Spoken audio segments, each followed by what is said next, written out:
जो मार्क लगाया है वो काफी लंबा है, क्योंकि हम पढ़ नहीं रहे हैं, हम पढ़ा रहे हैं। और हम रोजगार दोनों अलग अलग है।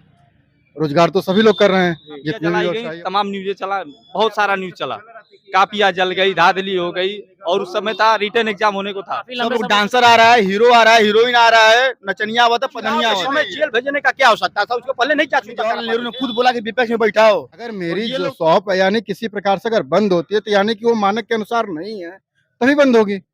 चाहे कोई भी हॉस्पिटल है, अगर उसके मानक के अनुसार सारे नहीं है तभी हॉस्पिटल बंद होगा, चाहे वो क्लिनिक बंद होगा। लेकिन अगर सारे हर चीज बताइए, इनसे पूछिए कि 372 पूरे भारत में कंपनियां बंद हैं, सब इनलीगल थी, पूछ लीजिए।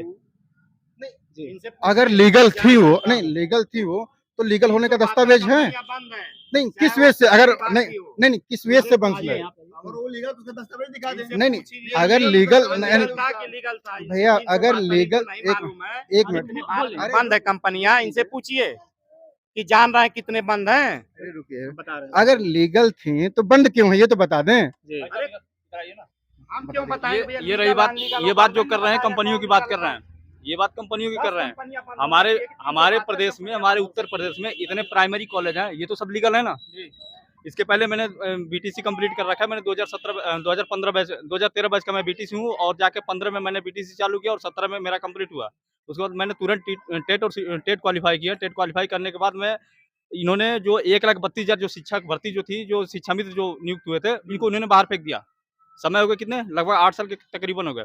8 साल में 1,32,000 जो शिक्षक थे नियुक्त जो किए गए थे, जो शिक्षा मित्र के हिसाब से जो बाहर कर दिए गए। उसके बाद इन्होंने 2 पार्ट में वैकेंसी निकाली, जो एक 68,500, एक 69,000। 68,500 में काफी धांधली हुई। 68,500 में मैं खुद था एक उम्मीदवार, आपका सिलेक्शन नहीं हुआ? मेरा सिलेक्शन नहीं हुआ। 68,500 में मेरा सिलेक्शन नहीं हुआ। ना होने का वजह ये था कि इन्होंने पहले 30-33 का, सुनिए मेरी बात, इन्होंने पहले जनवरी में एग्जाम कराने का एक शासनादेश जारी किया। उस शासनादेश में साफ साफ लिखा था 40% और 45%, जिसमें ओबीसी और एससी और एसटी के लिए 40% था, ओबीसी और जनरल के लिए 45% था। आप ये देखिए कि जनरल में आपको क्या मिला, जनरल के कैटेगरी में हम चले गए, 45% था। उसके बाद इन्होंने वो किसी कारणवश वो एग्जाम टल जाता है, फिर वो एग्जाम चला जाता है मई में। जब मई में चला जाता है तो फिर मई में एक शासनादेश आता है, जिन्होंने शिक्षा मित्र ने गुहार किया था। काफी आपने 40-45 का जो मार्क लगाया है वो काफी लंबा है, क्योंकि हम पढ़ नहीं रहे हैं, हम पढ़ा रहे हैं। हम इसके पहले के, बहुत पहले के हम पढ़ चुके हैं। तो इनको देख के सरकार ने एक मानक तय किया 30-33, यानी 30% एसटी एससी और 33% ओबीसी और जनरल, जिसमें 150 नंबर का था। 150 नंबर पे इनको 49 नंबर पाना था। ओबीसी और जनरल को 49 नंबर चाहिए था, और बाकी 45 नंबर चाहिए एसटी और एससी के लिए। एग्जाम हम गए देने के लिए, जब गए हम एग्जाम देने के लिए जाएंगे तो फिर आज हम शासनादेश जो है उसी पे हम गए। जब वहां से एग्जाम देकर वापिस आए, एग्जाम देने के बाद जब मेरा, बुलाइए उनको, बुलाइए ना। जब मैं एग्जाम देने गया तो उस समय मेरा जो था क्वालिफाई मार्क जो था कितना था, 49 था। जब एग्जाम में दे के आया, अगस्त में रिजल्ट आया, तो उन्होंने 40-45 पे रिजल्ट पास आउट कर दिया। यानी कि हम 49 नहीं, मेरा 59 नंबर है। मेरा 59 नंबर है। हाँ, मेरा 59 नंबर है, मेरा 10 नंबर ज्यादा था। उसके बाद भी मैं रेस से बाहर हो गया। ये बात आपको पहले कर देना चाहिए था, तब मैं उसकी हिसाब से तैयारी करके जाता। उसके बाद में जैसे अभी ये वैकेंसी चल रही थी, कापियाँ जलाई गई, तमाम न्यूज़ें चला, बहुत सारा न्यूज़ चला, कापियाँ जल गई, धांधली हो गई, और उस समय था रिटन एग्जाम होने को था। काफी लंबे समय तक लखनऊ के एक वार्ड में धरना भी चला, और काफी लंबे समय तक हम लोग धरना दिए, लाठी डंडे खाए। उसका मुकदमा भी चलता है, आज भी मुकदमा चलता है 68,500 का, जिसमें 22,000 सीटें खाली हैं। आज भी हम लोग लड़ रहे हैं। आज भी डेट था, आज 25/5/2023 को आज भी डेट था मेरा, आज भी डेट था। आज किसी कारण पर सुनवाई नहीं। सुनवाई होने का मेन वजह यह था, जज साहब ने कहा कि 69,000 का जो ऑर्डर रिजर्व है वो आ जाता है, उसके बाद ही हम सुनवाई करेंगे 59,500 की। ठीक है, देखिए तो ये एक युवा थे, इन्होंने काफी संघर्ष किया, पर ये सिलेक्शन के बाद में जैसे हम 68,500 का जो संघर्ष कर रहे थे, उसके बाद में लाठी डंडे खा रहे थे। अभी उसके तुरंत बाद मेरा एक 69,000 का भर्ती चला आया। 69,000 का भर्ती जब आया तो 68,500 का हम लोग टेंशन में थे खुद। वो 69,000 की भर्ती हमें छू के चली गई। खुद ऑलरेडी हम टेंशन में पड़े थे, क्योंकि हमारा ज्वाइनिंग होना था, ज्वाइनिंग नहीं हो पाया। उसके बाद में 69,000 की कोई तैयारी नहीं हो पाई, क्योंकि हम तैयारी की जगह पे धरना कर रहे थे, क्योंकि धरना करने के लिए हमको अपना हक छीन रहे थे, मांग रहे थे। और ये हक, ये सरकार इतनी आसानी से किसी का हक देने वाली नहीं है। इस सरकार से अपना हक लेने के लिए लड़ना पड़ेगा, झगड़ना पड़ेगा। यहाँ एक स्टेप पे सारे एग्जाम के बाद कोर्ट केस करेंगे, लाठी डंडे खाएंगे, उसके बाद आपको हक मिलेगा तो मिलेगा, नहीं तो देखिए काफी लंबे समय से 12,460 वैकेंसी थी, अभी जाके क्लियर हुई है। कुछ दिन में, मुझे लगता है 3-4 दिन हो गया अभी क्लियर होने को। ठीक है, वो सपा गवर्नमेंट का था, वो भर्ती क्लियर हो गई, साफ साफ शीशे की झलक रही थी। इसके बाद में आप बताइए 1 लाख जो 32,000 जो शिक्षक जो शिक्षा मित्र बाहर हो गए, क्या उसके अलावा कोई वैकेंसी नहीं आनी चाहिए? कोई वैकेंसी 8 साल में नहीं आनी चाहिए? 8 साल में इन्होंने जितना शिक्षा मित्र को बाहर किया था उतनी वैकेंसी नहीं किया। हर साल शिक्षक रिटायर होते हैं, 10-12 हजार के रिटायर होते हैं। 8 साल में अगर आप लेके चलेंगे तो करीब 1 लाख जैसे शिक्षक रिटायर हो गए हैं। उस जो रिटायर हो गए हैं शिक्षक, उनकी जगह पे तो कोई वैकेंसी आई नहीं, उसकी तो बात ही छोड़िए। लेकिन जितने हटाए गए शिक्षा मित्र, उनके जगह पे 1,32,000 नहीं कंप्लीट हुआ। हम तो बात करेंगे, हम पढ़े लिखे हैं, हम बात करेंगे, हम गवर्नमेंट के जब अप्लाई किए हैं, हम बीटीसी किए हैं, टेट क्वालिफाई है, तो हमें गवर्नमेंट जॉब चाहिए। हम पकौड़ा तलने के लिए नहीं आए हैं रोड पे। पकौड़ा तलना होता तो हम बीटीसी और टेट सीटी क्वालिफाई नहीं होते। देखिए, इन्होंने जो सरकार की नाकामियां थी शिक्षा को लेकर, इन्होंने विस्तार से उसको समझा दिया। जो 1,32,000 जो शिक्षा मित्र जो बाहर हो चुके रहे से, उनके लिए बारे में कम से कम सरकार सोचा। आपका नाम सर? धर्मेंद्र कुमार यादव। क्या देख रहे हैं घोसी में? क्या देख रहे हैं घोसी में? क्या माहौल है घोसी का? घोसी का माहौल तो बहुत अच्छा है। अच्छा है। कौन आ रहा है? आ रहा है गठबंधन आएगा। महंगाई की समस्या देखते हुए आप लोग देख रहे हैं, इस सरकार का निकम्मी देख रहे हैं आप लोग हालत। किसी एक रोजगार पर उठा लीजिए, किसी काम पर आप उठा, आप मीडिया वाले हैं ना भाई, किसी एक काम गिना दीजिए, मोदी जी का, जोगी जी का भी गिना दीजिए, हमसे कोई बता दीजिए काम। जैसे उन्होंने कहा है महंगाई मुद्दा है, उन्होंने कहा कि लोगों की जो सैलरी थी वो भी तो बढ़ी है महंगाई के हिसाब से। अच्छा, लोगों की सैलरी बढ़ी है? कितना सैलरी बढ़ी है? एक मिनट, सैलरी अगर 5% की बढ़ोतरी हुई है तो महंगाई 15% की बढ़ोतरी हुई है। चाहे कहीं भी किसी क्षेत्र में अगर सैलरी 5% बढ़ा है तो महंगाई 15% 20% वेतन पे महंगाई भारी पड़ी है। वेतन पे महंगाई भारी है, आज भी महंगाई भारी है, सबको महंगाई भारी है। सब लोग देख रहे हैं इस बार काफी बहुत बड़ा बदलाव होने जा रहा है, इंडिया गठबंधन का बदलाव होने जा रहा है, इसमें कहीं कोई दो राय नहीं है। और यहाँ रही बात जो घोसी से लोकसभा में आए हैं, जो अरविंद राजभर, ओम प्रकाश राजभर के जानते ही हैं आप भी पत्रकार हैं, भाई हैं, आप भी जानते होंगे कितने बड़बोले हैं। अगर खुद कही हुई बात अगर ये खुद अपना वीडियो निकाल के अगर सुन लेंगे तो कान से खून आ जाएगा, खुद कान में बवासीर हो जाएगा इनके। अगर वो खुद अपनी कही हुई बात अगर सुन ले तो आप खुद देखिए वो मजाक के पात्र बने। अगर ऐसे नेता हमारे यहाँ रहेंगे, इसका कोई मतलब नहीं है कि आप किसी को गाली देंगे, सरेआम गाली देते हैं। आप खुद सुनेंगे मीडिया के माध्यम से, सारे लोग देख रहे हैं कि ये सरेआम चढ़ के मन से गाली देते हैं सबको। फला की बुद्धि 12 बजे आएगी, फला की बुद्धि 13 बजे आएगी। आप इसका बंटवारा नहीं कर सकते हैं। आप जहाँ जाएंगे वहाँ भग जाएंगे। आप खुद अपने असलियत पे नहीं रह पाते हैं। आप खुद बोल रहे हैं कि मैं यहाँ से चला जाऊंगा वहाँ तो मैं एक माई 2 बाप कर देते हैं, ये कर देते हैं, वो कर देते हैं। आप मतलब इससे खुद समझ लीजिए कि कितना बड़ा अपने आप को, मैं नहीं कह सकता हूँ भद्र भाषा उनके लिए, लेकिन अपने आप को अगर खुद वो सोच रहे होंगे तो वो एक होता है 2 इंसान इस धरती पे जीता है और 2 इंसान को इंसान बहुत याद करता है, एक नीचे से 1 नंबर पे, एक ऊपर से 1 नंबर पे। ये खुद समझ जाएंगे कि मैं नीचे से 1 नंबर हूँ कि ऊपर से 1 नंबर हूँ। मैं मंत्री बनने का कोई नहीं होता है, मंत्री आप बने हो, लेकिन इसके लिए आपको सबसे बड़ा आपको एक पद है, प्रतिष्ठा है, गरिमा है, तो आप अपने पद, प्रतिष्ठा, गरिमा को, सम्मान को आपको बचा के रखना चाहिए, ना कि ऐसे बड़पोलेपन में आके, बहकावे में आके आपको ऐसे बात करते हैं कि हमारे यहाँ का जो बिल्कुल अनपढ़ आदमी है, जो अंगूठा टेक आदमी है, जो कुछ नहीं जानता है, वो भी आपके जितना गलत शब्द नहीं यूज करता होगा। देखिए, ओम प्रकाश राजभर के बड़े बोले जो बोल है, वचन है, उनसे काफी जनता नाराज दिख रही है। पूछ लीजिए, किसी से पूछ लीजिए, बताइए। तो देखा जैसे आपने पूछा महंगाई का, तो उन्होंने मोदी जी का बयान था जैसे महंगाई बढ़ी है वैसे वेतन भी बढ़ी है, तो क्या कह रहे हैं सर? वेतन कहाँ बढ़ी है? वेतन हम तो ये देख रहे हैं कि 2-3 चीज मोदी ने बहुत अच्छा काम किया है जी। कौन से काम? एक कमेटी खरीद लिए हैं जी, चुनाव आयोग को खरीद लिए हैं जी, ये 2-3 काम बहुत अच्छा किए हैं कि अपने खरीद कर और किसी दूसरे पर देखिए उनके में इतना अच्छा है कि कोई नेता उनके में चल जा रहा है तो सोडा से सीधे धोआ जा रहा है और वही नेता दूसरे जगह चल जा रहा है तो उसके ऊपर ईडी से लगाई बुलडोजर बाबा एक बैठे हुए हैं हमारे लखनऊ में वो लगाकर बुलडोजर चल रहे हैं। अपने आईने में झाँक कर खुद लोग देखें कि कितना हम सच्चाई है कितना ईमानदार हैं। उन्होंने जैसे अपने बाबा की बात की, उन्होंने कहा था कि हम उन्हीं दोषियों का घर ढा रहे हैं जो इस दोष में लिप्त जो भ्रष्ट थे। तो एक मिनट, तो आप अगर उन दोषियों का घर ढा रहे हो तो आप कानून बंद कर दो ना, आप अपने हिसाब से चलो ना। कानून काहे लिए रखे हो? कोर्ट केस काहे लिए रखे हो? हाई कोर्ट कुछ नहीं उनके लिए। नहीं, उनके लिए क्या है? आप देख रहे हैं कोई कोर्ट का आदेश है? कोर्ट का सही बाबा सही सच्चाई काम करे। तब बाबा जब सच्चाई का काम करे जो गलत है उसको गलत करे ना, तो देख ले पहले आईने में झाँक कर कि बाबा का कितना मंत्री उसमें गलत है और कितने उनके में हैं, उनके पर भी करना चाहिए ना। तो इसके एक मंत्री का नाम बता दीजिए। नहीं, हम क्यों बताएं? आप खुद जानते, आप बता दीजिए। आप जानते नहीं है? जानते नहीं, आप नहीं जानते हैं। आप नहीं धनंजय सिंह चल गए राष्ट्रीय यादव से मिलने चल गए तो तुरंत बिहान भेले जेल में चले गए। एक रमन्ना करके आए, चले गए प्रज्वल नंबर, उसको दिया गया टिकट दिया गया, समझ लीजिए कि 150 लड़कियों के साथ उसके आरोप है। 29 कहाँ है? 29 वीडियो 3 वीडियो कहाँ है? अरे प्रज्वल रमन्ना को भी टिकट दिया गया है ना। अभी बिहार में जो अनंत सिंह छूटे हैं इसका प्रचार कर रहे हैं।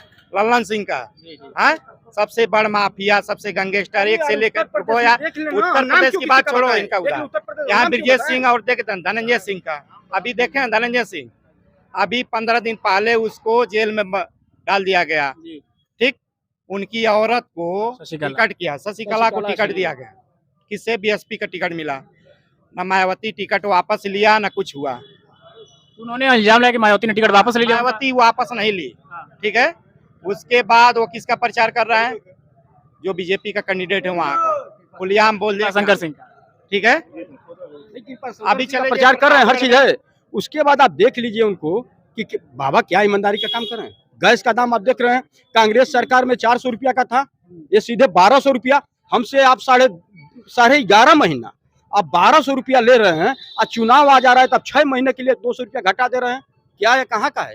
यानी 5 किलो राशन को पकाने के लिए आपको 1200 का सिलेंडर लेना पड़ा। 5 किलो राशन है, मीडिया भाई 5 किलो, पढ़े लिखे शिक्षित हैं, 5 किलो राशन से हमारा पेट पल जाएगा, हमारा बच्चों का भविष्य और नौजवान साथियों का भविष्य उससे काम चल जाएगा। अब 5 किलो राशन देने के लिए हम खुद तैयार हैं। 5 किलो राशन देके क्या कोई हम अपने परिवार का हमसे गुलामी कराएगा? कोई नहीं कराएगा। 5 किलो राशन पे कोई परिवार का गुलामी नहीं कराता है। हमें शिक्षा, रोजगार, हमें ऐसा ढाल रहे हैं कि आप हमारे 5 किलो राशन पे, आप बताइए, ये एक होता है कि लोग, एक जनता क्या कहती है, प्रधानी का चुनाव हो रहा है, आप दारू बंटवा रहे हो, शराब बंटवा रहे हो, खाना खिला रहे हो, उसके बाद में आप वोट ले रहे हो।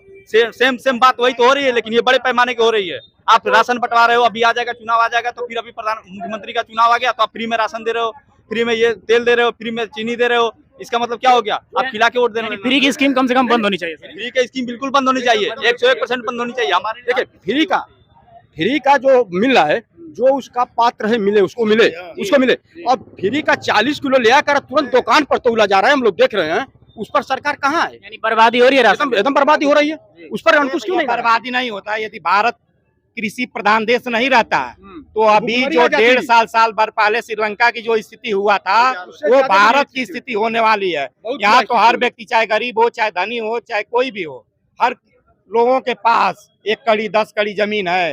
यदि वो न रहता तो जो श्रीलंका में भुखमरी था, गृह युद्ध हुआ था, वो स्थिति भारत में होने वाली थी। ये बताइए कि 140 करोड़ जनता में ये 85 करोड़ लोगों को राशन दे रहा है और कह रहा है कि 2047 तक हम विकसित बनाएंगे। आप बताइए, आप भी पढ़े लिखे हैं, ये विकसित हो सकता है? अरे कहाँ पीछे जा रहे हैं? विकसित की बात कहाँ कर रहे हैं आप? विकसित का बात कहाँ कर रहे हैं? आप पढ़े लिखे हैं, आप देख लीजिए कहाँ हमारा देश कहाँ चला गया, किस पौधान पर चला गया, उसको देखना चाहिए, सोचना। आज जो घोषी की बात कर रहे हैं भैया, एगो भोजपुरी में कह देता नहीं कि मानो हमार देश बहुत मजबूत रहे, हमार प्रदेश बहुत मजबूत रहे, हमारे मुख्यमंत्री जी बहुत मजबूत रहे, प्रधानमंत्री जी बहुत मजबूत रहे, और ओकरे बाद हम एजा खैले बिना मरी। अगर घर के लोग हमारे बहुत बढ़िया बाटे, उनका बच्चों से चौराहा पर बहुत कायम बाटे, खूब बढ़िया पहन के चलत ना, बहुत तगड़ा हमारे परिवार बाटे, और वही घर में हमारे 4 भाई खैले बिना मरे, वैसा परिवार का क्या करब हम लेके? कोनो मतलब बा? नहीं, सही बोले आप। अगर ऐसा मुख्यमंत्री रहे ओकर बादो हमारे प्रदेश में हमारे जन जितनी हमारी जनता बाटे खुशहाल नहीं बटे, तो ओकरे खातिर हम क्या करी? ओकरे खातिर हमके बदलाव चाहिए, हमके ऐसा सरकार ना चाहिए। जो घोषी की बात किए हैं आप, घोषी का, राजू राय जी 2014 में चुनाव लड़े, 2014 में चुनाव लड़े, उसके बाद चुनाव बेचारे हार गए, हरनारायण राजभर जी जीत गए चुनाव। उसके बाद 14 के बाद वो लगातार क्षेत्र में बने रहे। कोरोना काल में बेचारे गरीबों दुखियों का घर राशन पहुंचाने का काम किया। विदेश में जो लड़का फंसे से, कई राजभरों का लड़का फंसे हैं, विदेश से फंसे थे, उनको बुलाने का काम किया। क्या वो सरकार में थे? वो सरकार में थे, मैं आपसे पूछ रहा हूँ। यानी वो सरकार के सत्ता में ना रहने के बावजूद भी उन्होंने अपनी सेवा जारी रखी। हाँ, सत्ता में ना रहने के बाद वो सेवा जारी रखे, विदेश से लड़के मंगाए, गोद लड़कों को लेते हैं, इलाज कराते हैं, तो उनके ऐसा बेहतर कोई प्रत्याशी घोषी लोकसभा खातिर के नहीं हो सकता है, कोई नहीं हो सकता है। हाँ, सबसे सुपर प्रत्याशी हैं। आप घोषी के मऊ के निवासी भी हैं, उनका वोटर लिस्ट में नाम पड़ गया है, सबसे बहुत सुपर निवासी वो हैं हमारे घोषी के। बताया जाता बलिया के निवासी हो? नहीं, बलिया के निवासी है, जाकर वोटर लिस्ट देख लीजिए, घोषी मऊ का निवासी हो चुके हैं, वो घोषी का मऊ के निवासी है वो, और सबसे सुपर है। कैंडिडेटों का बात कर रहे हैं, देखिए जात पात और पार्टी लेवल का बात मैं नहीं कर रहा हूँ, पार्टी लेवल से हटाकर मैं बात कर रहा हूँ। यहाँ उनके ऐसा सुपर कैंडिडेट कोई है नहीं। निजी व्यक्तित्व उनका बढ़िया है। निज व्यक्तिगत बहुत अच्छा है। देखिए पार्टी से लेवल की भी बात कर रहे हैं तो पार्टी तैयार तो गठबंधन में उनकी चल रही है, सही है, जीतेंगे चुनाव, उसमें कोई दागी नहीं है। और जीतना चाहिए, उससे व्यक्ति को जीतना चाहिए। उनके में कल्पना राय की झलक लोगे, सारे लोग कल्पना राय का नाम क्यों लेते हैं, झारखंडे राय का नाम क्यों लेते हैं? वो पूर्वज ने बहुत ही अच्छा काम करके गया है, विकास किया उन्होंने, बहुत विकास पुरुष काम किया है। सारे लोग उनके नाम पर जीते हैं कि जो स्वर्गीय कल्पना राय थे उनके मैं रास्ते पर चलने का काम करूंगा। तो इनके में झलक वो आ रही है कि कल्पना राय बनकर दिखाएंगे। यानी अतुल राय जैसे वो भी ना 5 साल गायब हो जाए। अरे भाई अतुल राय दुर्भाग्य, किस दुर्भाग्यपूर्ण बेचारे, वो जेल में चले गए, तब उनके पीड़ा को हम लोग क्या समझे? उनके पीड़ा को हम लोग क्या समझे कि वो क्या जनता के जब आप बीच में नहीं है तो आप जनता का दुख दर्द क्या जानेंगे? जनता के बीच में वो रहते नहीं, रहते आते तो नाकामी उनका समझा जाता। वो खुद जेल में चले गए तो उनके बारे में हम लोग क्या कहें? आज जो यहाँ रहकर है ये मंत्री साहब हैं, उनका बेटा जो है ओम प्रकाश राजभर, आप लोग देखते हैं जितने कब रात को करवट किधर बदलते हैं उतनी उनके दल में करवट बदली जाती है, उतनी दल में करवट बदलते हैं। उनके बात बहुत अच्छी बात कहते हैं बेचारे, उनको भगवान सतबुद्धि दे, उसी तरह वो बोलते रहें। अब बोलना चाहिए उनको, हम लोग उनके बात का उठू नहीं कर सकते हैं। घोसी में राजू राय मन बना लिया जनता ने। राजू राय एकदम जनता को 100% राजू राय चुनाव जीतेंगे। यानी घोसी में देखने को मिल रहा है राजू राय की बढ़त एकदम बढ़ती हुई दिख रही है। और इस बार जनता ने तय कर लिया है कि केंद्र में एनडीए नहीं इंडिया गठबंधन आने वाला है। और भारी मतों से कितनी सीट आएगी केंद्र में कांग्रेस की? कांग्रेस की सीट 300 पार रहेगी। 300 पार। बीजेपी का 400 पार नारा खत्म। नहीं वो 400 पार नहीं, वो 400 पार का कहा है, आप नहीं समझे। 400 पार वो बोला है ना, दाल देख लीजिए, कांग्रेस सरकार में कई रुपया दाल था, चीनी कई रुपया था, गैस कई रुपया था, कड़ुआ तेल कई रुपया था, डलडा कई रुपया था, सारे आप नमक देख लीजिए कई रुपया था। और उसके बाद देख लीजिए रिफाइन का, मैं कह रहा हूँ रिफाइन की अब देख लीजिए कई रुपया था। उसके बाद कितना आज आ गया है, कितना चरण सीमा पर महंगाई बहुत बढ़ गई, महंगाई बहुत बढ़ गई, आप देख लीजिए, भुखमरी मर गई है। और उसके आगे क्या कहे, और वो जब जीत जाएगा ना तो 400 1400 पार गैस सिलेंडर, 1400 पार गैस सिलेंडर हो जाएगा, 400 दाल बेचेगा, यही हो जाएगा, 400 तेल हो जाएगा पार। तो हमने कई बीजेपी प्रवक्ता से बात किया था, ये जो आप 400 पार की बात कर रहे हैं, मोदी जी जो नारा लगाए हैं, जो भाजपा के लोगों ने नारा लगाया 400 पार, आप देख रहे होंगे जो गांव में कुर्सियां बेचने आते हैं वो सीधा सीधा बोलते हैं, क्या बोलते हैं, आपको 400 रुपए में देंगे हम। ये जो 400 का जो मुद्दा है ना, ये 400 बहुत दिनों से चल रहा था, इनके भी कान में चल रहा था, कहीं 400 करके जो कुर्सी बेच के अपना रोजगार चला रहे हैं, ये भी 400 रुपया ही ये 400 रुपया बोलते हैं कुर्सी वाले, लेकिन देते कितने में है? 150 में देते हैं, 200 में देते हैं, 200 से पार कोई नहीं देता है, सब जानते हैं। ये भी जो 400 कह रहे हैं, ये भी सीधा सीधा 200 के नीचे आ जाएंगे, 200 के नीचे आ जाएंगे। 10 में जन 15 लाख में हरारू जोहता रह गए, आज मिलबे नहीं कोई। तो मिला महिला, अरे का महिला के मिलल जन पे कुहे मिलल के करबाई, जो हालत खराब बाटे जन पे भरवाओ।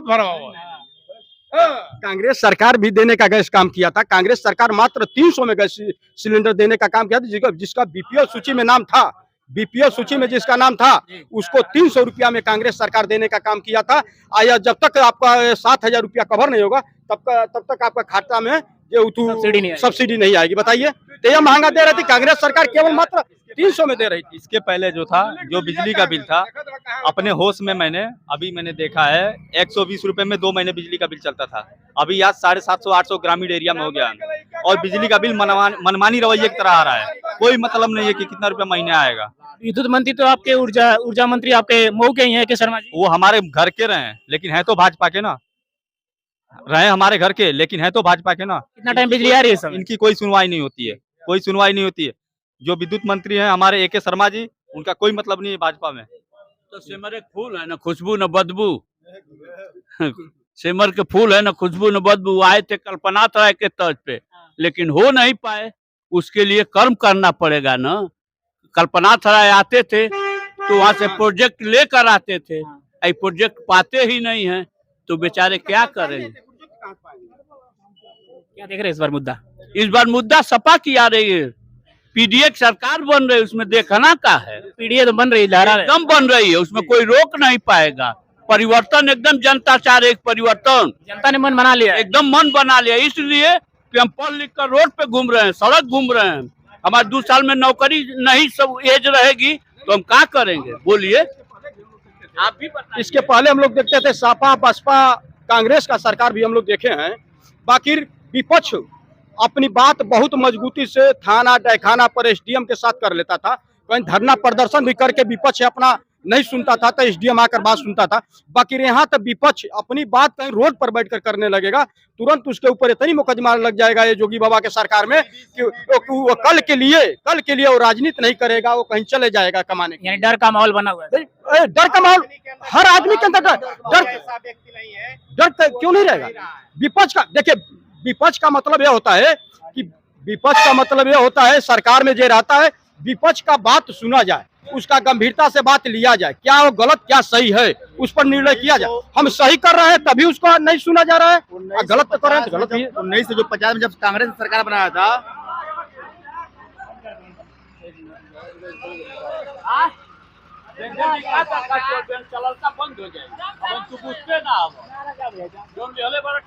सरकार बनी थी तो उस टाइम विपक्ष में बैठने के लिए कोई नहीं था, लेकिन पंडित जवाहरलाल नेहरू ने खुद बोला कि विपक्ष में बैठाओ, और ये लोग तो एकदम ऐसा अतिक्रमण कर दे रहे हैं विपक्ष वालों के साथ, ईडी सीडी डीबीडी सब लगा दे रहे हैं एकदम मतलब नहीं वही नहीं। केजरीवाल जी के चुनाव के समय जेल भेजने का क्या हो सकता था? उसको पहले नहीं क्या चुनका करा पाते थे आप? केजरीवाल का आपने केजरीवाल की जो एक महिला मंत्री थी स्वाति महिवाल, उन्होंने केजरीवाल पर आरोप लगाया कि मारपीट का आरोप लगाया, क्या ये सही? नहीं, गलत है ये आरोप गलत नहीं, गलत है एकदम, बिल्कुल गलत है, सब फर्जी है। वही जो है स्वाति सिंह 400 जब सिलेंडर हुआ सर पे लेकर दौड़ती थी, आज 1200 स्मृति ईरानी आज 1200 हो गया तो नहीं लेकर दौड़ रहे, क्यों नहीं दौड़ रहे? प्याज का माना पड़नी थी, गैस सिलेंडर कपार पर लेकर चल रही थी, आज 1200 उन्हीं का मोदी, उन्हीं का प्रधानमंत्री। आप बीजेपी में किसी एक कैंडिडेट का नाम बता दीजिए जो पढ़ा लिखा हो।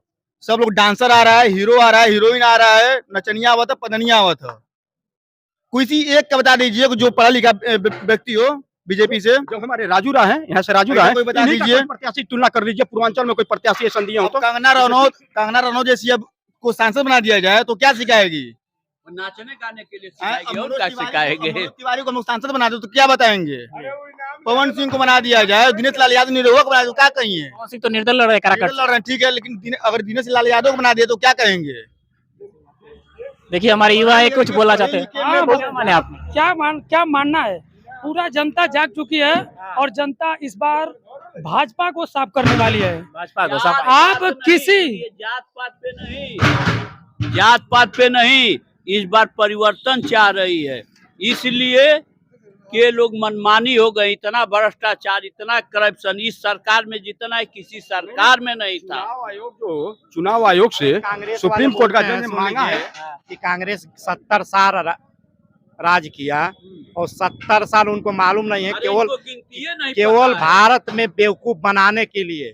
सुन लीजिए, जो पढ़ा लिखा है और न पढ़ा लिखा सबको बेवकूफ बना रहा है। कांग्रेस 39 साल राज किया भारत में, और 70 साल जो कहते हैं गठबंधन को लेकर गवर्नमेंट बनाई, प्रधानमंत्री किसी पार्टी का हो, इतना ये झूठ बोलने वाली पार्टी, अब क्या बताया जाए आपको? जुमले वाली पार्टी। हाँ, जुमले वाला। किस तरह गुमराह करके वोट लेना है, किस तरह जातिवाद में बांटना है, किस तरह यादव को भड़काना है, पटेल से चौहान को भड़काना है, हरिजन को भड़काना है, राय को भड़काना है, ब्राह्मण को भड़काना है, यादव के खिलाफ किस तरह बीज बोना है, वो बीज किस तरह बोना है वो इनको मालूम है। कोई मुद्दा की बात कर लें, अब इनके पास हमारे प्रधानमंत्री जी के पास कोई मुद्दा चुनाव लड़ने के लिए नहीं रह गया है, जनता के बीच में नहीं रह गया है। हम देख रहे हैं युवा क्या उम्मीद लगा रहे? मोदी जी के वादे पे आप आ जाइए। मोदी जी ने महिला का वादा किया था, महिला सशक्तिकरण। हाँ, महिला की बात करें तो आप मणिपुर को देख लीजिए, 1 साल से ज्यादा दिन तक मणिपुर जलता रहा और भाजपा के कोई भी नेता, सांसद, मंत्री कोई नहीं थे। वहाँ पे कुछ बोले नहीं। मोदी जी जब मणिपुर जल रहा था तो 2 मिनट वहाँ कुछ बोले ही नहीं, गए थे वहाँ पे, लेकिन 1 मिनट बोले नहीं। अगर आप बीजेपी को वोट देना तो एक बार आप पुलवामा के बारे में सोच लीजिए। पुलवामा के बारे में सुनिए, बोल रहे हैं, सुनिए, बोलिए। पुलवामा के बारे में सुनिए। इतना बड़ा हमला हुआ, मोदी जी की सीबीआई कहाँ है, ईडी कहाँ है, इनका जितनी भी सरकारी संस्थाएं हैं जो विपक्ष पे शेर जैसे धावा बोल रही है कि ये चोर है, चाई है, धोबी है, नाई है, कसाई है, उनके लिए कुछ नहीं है क्या? पाकिस्तान पे तो आरोप लगाया था। क्या हाल पाकिस्तान बिरयानी खाने जाते हैं, पाकिस्तान बर्थडे मनाने जाते हैं और पाकिस्तान के नाम पे लोगों को भड़काते हैं, वोट लेते हैं। आप देखिए महिला पहलवान दिल्ली में कितना दिन तक बैठी थी, महिला पहलवानों को गोल्ड मेडल ले जाके सरकार के चौसठ पे रखना पड़ा, कोई मंत्री नहीं आया भाजपा का बात करने। किसानों को 2 साल से ज्यादा भाजपा सरकार रोड पे रखी थी और जब किसान हक और अधिकार की बात किए तो उनको खालिस्तानी बोला गया, पाकिस्तानी बोला गया, देशद्रोही बोला गया। शिक्षा के नाम पे शिक्षा के नाम पे शिक्षा की बात कर लीजिए। आप फ्री में देना चाहते हैं तो शिक्षा दे दीजिए, आप फ्री में देना चाहते हैं तो इलाज दे दीजिए, आप फ्री में देना चाहते हैं तो हमारे युवा को नौकरी दे दीजिए, आप फ्री में जाना चाहते हैं तो आप बिजली दे दीजिए, आप पानी दे दीजिए। और युवा जब नौकरी मांगते हैं तो संविदा पे उनको नौकरी देते हैं। 25 साल की नौकरी को 4 साल में लाते हैं, अग्निवीर बनाते हैं। उनको 70 साल में तीसरा बार उनको मौका चाहिए। और जो 22 साल के युवा हैं 22 साल में अग्निवीर से रिटायर होके वो घर आएंगे, वो प्रधानमंत्री के लायक होंगे। और 22 साल का युवा घर आके क्या करेगा? भाजपा नेता से पूछा गया कि 22 साल के बाद अगर युवा रिटायर होके आते तो क्या करेंगे, तो बोले कि भाजपा का जो कार्यालय है उसके पार वो गार्ड का नौकरी करेंगे। युवा, देश के युवा गार्ड का नौकरी करने के लायक हैं। महंगाई का देख लीजिए, कांग्रेस के सरकार में महंगाई क्या था, आज महंगाई क्या थी। शिक्षा की बात कर लीजिए, पहला देश का प्रधानमंत्री है। प्रधानमंत्री जी के बारे में मैं कुछ बोलना नहीं चाहता हूँ, मीडिया को पता है, जनता को पता है, पूरा जनता जाग चुकी है कि अब बदलाव का समय आ गया है और मोदी जी को सत्ता से जाना है। क्योंकि आप एक भी प्रधानमंत्री का नाम बता दीजिए। आप भी मोटरसाइकिल से चलते हैं, 10 साल पहले मोटरसाइकिल की कीमत कितनी थी आप बता दीजिए? 40,000, 45,000, 35,000 में मिल जाता था, 55 आता है, ठीक है। जो सुपर बोलते हैं, सुपर स्प्लेंडर, हाँ सुपर स्प्लेंडर, ठीक है, वो अधिक से अधिक 60,000। क्यों 10 साल में इतना दूना गाड़ी का दाम हो गया, बता सकते हैं? आप भी पढ़े लिखे हैं, मीडिया वाले हैं, हम भी पढ़े लिखे हैं, क्यों बढ़ गया? आपको सरकार बताएगी? सरकार क्यों बताएगी? आप जान रहे हैं, आप पढ़े लिखे हैं तो आप जानिए क्यों। हम किसी राजनीति दल के प्रवक्ता नहीं, आपकी मन की हम प्रवक्ता नहीं, हमारी मन की बात है तो सुनिए क्यों बढ़ गया। ये बताइए कि जो जीएसटी लगाया है पूरे भारत में, हर चाहे कंपनी पर चाहे सामान पर, सब अलग अलग सिस्टम है। जो कंपनियां से यदि आपसे हम पैसे लेंगे है तो हम मनमानी बढ़ाएंगे ना दाम। बोलिए, आपसे हम ले लिए 2 करोड़ रुपया तो आप अपने हिसाब से ना अपने सिस्टम को बढ़ाएंगे। यानी आपके कहने का मतलब है जो भारत में राज मोदी सरकार नहीं कर रही, कंपनी कर रही है, कंपनी अंबानी। हाँ सुन लीजिए। आप इधर माइक लाइए, आप बताइए। मोदी जी बोलते हैं कि हम चौकीदार हैं। आपने कभी देखा है कि किसानों के घर पे किसी को चौकीदारी करते हुए? आपने देखा है गरीब के घर पे किसी को चौकीदारी करते हुए? आपने देखा है कभी मजदूर के घर पे किसी चौकीदारी करते हुए? नहीं देखा है, क्योंकि चौकीदार पूंजीपतियों के पास होते हैं, चौकीदार अमीरों के पास होते हैं। और प्रधानमंत्री जो हैं वो पूंजीपतियों और जो बिजनेसमैन हैं, जो अमीर लोग हैं इस देश के अंदर, उसके चौकीदार हैं। और जिस दिन नरेंद्र मोदी इस देश से झोला लेकर जाएंगे, उनका झोला चेक करने वाली है जनता। आप इस शक मत रहिए। नरेंद्र मोदी जी ईडी सीबीआई के डर से विपक्ष को डराते हैं, उनको धमकाते हैं, क्योंकि वो चाहते हैं कि सारा विपक्ष को जेल में बंद कर दिया जाए और हम अकेले राज करेंगे। तो ऐसा होने वाला नहीं है, क्योंकि भाजपा को लगता है कि विपक्ष इतना कमजोर है। तो मोदी जी की ये सबसे बड़ी भूल है। भाजपा विपक्ष, जो भाजपा है विपक्ष, उनको इस बार खत्म करने वाला है। और इस बार इंडिया गठबंधन की सरकार, पूर्ण बहुमत की सरकार यहाँ से बनेगी। और आप घोसी विधानसभा की बात कर रहे हैं तो मैं आपको लोकसभा, सॉरी माफ कीजिएगा, घोसी लोकसभा की आप बात कर रहे हैं, इसके लिए मैं आपको बता दूं कि राजीव राय जी के जैसा कोई भी कैंडिडेट अभी प्रेजेंट टाइम में नहीं है। चाहे आप इंसानियत की बात कर लीजिए, चाहे गरीबों की मदद की बात कर लीजिए, चाहे या आप पढ़ाई की बात कर लीजिए, चाहे जो जनता का उनको प्यार है, जनता का सपोर्ट है, उनके लिए है और जनता का राजीव राय जी के लिए है। ऐसा कैंडिडेट आपको नहीं मिलेगा। इस बार घोसी लोकसभा की जनता राजीव राय को पूर्ण समर्थन देने वाली है और बहुत काफी अंतर रहेगा, 1-2 लाख कितना लीड रहेगा? कितना लीड तो बहुत ज्यादा रहेगा। आपने उपचुनाव हुआ था विधानसभा का, आपको पता है, आप पत्रकार हैं, आपने लीड देखा होगा, लेकिन मुझे लगता है इससे 3-4 गुना 5 गुना उससे भी ज्यादा लीड इस बार राजीव राय को इस बार लोकसभा से बम्पर रोड से राजीव। तो देखा आपने यहाँ पे जो युवा वर्ग है, कोई भी वर्ग हो, तो लगभग लेकर पूरा एकदम थक चुका है इस सरकार से और उन्हें मन बना लिया कि इस बार बदलाव भारत में होने वाला है। और घोसी की बात की जाए तो युवाओं ने बताया कि घोसी में लगातार 10 साल से चुनाव जो पिछले साल पिछली बार लोकसभा में 2014 के जो राजीव राय लड़े थे, जो राजीव राय ने चुनाव लड़ा था 2014 में, उसके बाद वो यहाँ की लोकसभा छोड़कर नहीं गए थे। इन्होंने अपना बाकायदा यहाँ पे वोटर कार्ड बनाया, यहाँ के निवासी बने और 10 साल से लोग बिजली सेवा करते आ रहे हैं और इस बार वो कह रहे हैं कि वो जरूर इस बार आने वाले हैं। इस बार जनता धर्म पे वोट नहीं देगी, जात पे वोट नहीं देगी, मंदिर मस्जिद पे वोट नहीं देगी, हिंदू मुस्लिम पे वोट नहीं देगी। इस बार जनता वोट देगी महंगाई पे, इस बार जनता वोट देगी बेरोजगारी पे, इस बार जनता वोट देगी शिक्षा पे, इस बार जनता वोट देगी स्वास्थ्य पे। जनता भाजपा का पूरा काला कारनामा है, जो चिट्ठा है वो जनता को समझ में आ गया है। अब जनता ने पूरा मन बना लिया है कि इस बार परिवर्तन लाना बहुत जरूरी है और इस बार मुद्दे का चुनाव होगा, इस बार धर्म और जाति का चुनाव नहीं होगा। और नरेंद्र मोदी जी, अब इनकी विदाई है, नरेंद्र मोदी जी अब अपना झोला लें और उनको जहां जाना है जाएं। और इंडिया गठबंधन की सरकार पूर्ण बहुमत के साथ 300 से ज्यादा सीटों के साथ इंडिया गठबंधन की सरकार बन रही है। कौन प्रधानमंत्री बनेगा? तो प्रधानमंत्री देखिए, आपको पता होगा, जानकारी के लिए मैं आपको बता दूं, जी पता होगा इसी उत्तर प्रदेश में चुनाव हुआ, विधानसभा का चुनाव हुआ, उसमें 4-5 लोगों का नाम था। कोई किसी को पता था योगी जी मुख्यमंत्री बनने वाले हैं? किसी को पता था? नहीं पता था। तो बात हुआ, लोगों की मीटिंग हुई, जो उस लायक था उनको उनको मुख्यमंत्री बनाया गया, जिसकी बहुमत थी। जिस तरीके से यहाँ पे मुख्यमंत्री के लिए जैसे 5 नाम 7 नाम थे, उसमें से किसी एक को बनाया गया। इसी तरीके से हमारी इंडिया गठबंधन की सरकार बनेगी तो उसमें प्रधानमंत्री का चेहरा आपके सामने आएगा और प्रधानमंत्री के लिए बहुत अच्छे हैं। इसीलिए तो मोदी जी को डर है कि सारे विपक्षों को जेल में बंद करो, ना कोई चेहरा रहेगा, ना कोई प्रधानमंत्री बनेगा। तो ऐसा नहीं है। क्या हुआ केजरीवाल जी को? गए और आए, क्या रह गया मोदी जी के? आप एक प्रधानमंत्री हैं, झूठा आरोप लगाते हैं, क्या मतलब है? सीडी से डराते हैं, सीबीआई से डराते हैं। उनके घर कब सीडी जाएगी जो इस देश से पैसा लेकर चले गए? उनके पास कब? हमारा भारत लोकतंत्र है, सबका अधिकार है अपनी बात कहने का।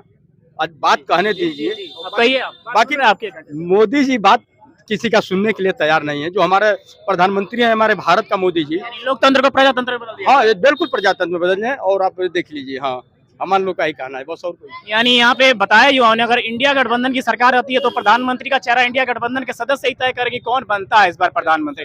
और इस पर काफी दिलचस्प मुकाबला देखने को मिल रहा है। लगभग जनता ने तय कर लिया है कि इंडिया गठबंधन बाहर और इंडिया आने वाला है। उसके बाद अंतिम फैसला आपको 4 जून को ही देखने को मिलेगा और 7वां चरण का मतदान घोषी में 1 जून को है। इसलिए हम मतदाताओं तो उन मतदाताओं से करेंगे कि जो वोट देना नहीं चाहते नोटा पे, कम से कम आपका ये एक जन्म सिद्ध अधिकार है और ये आपको मत देता है कि 5 साल बाद आप एक चुनाव सुने, एक ऐसे व्यक्ति को चुने जो आपका विकास कर सके। इसलिए हम मतदाताओं से भी गुहार करेंगे कि अधिक से अधिक रूप में जाए, मत करें और अपने मतदान का सही प्रयोग करें और अपने अनुसार जो आपको विकसित लगे उसको वोट दें। तब तक के लिए धन्यवाद। फिर मिलते हैं अगली खबर के लिए। मैं अजय, कैमरामैन सोनू के साथ मऊ दस्तक।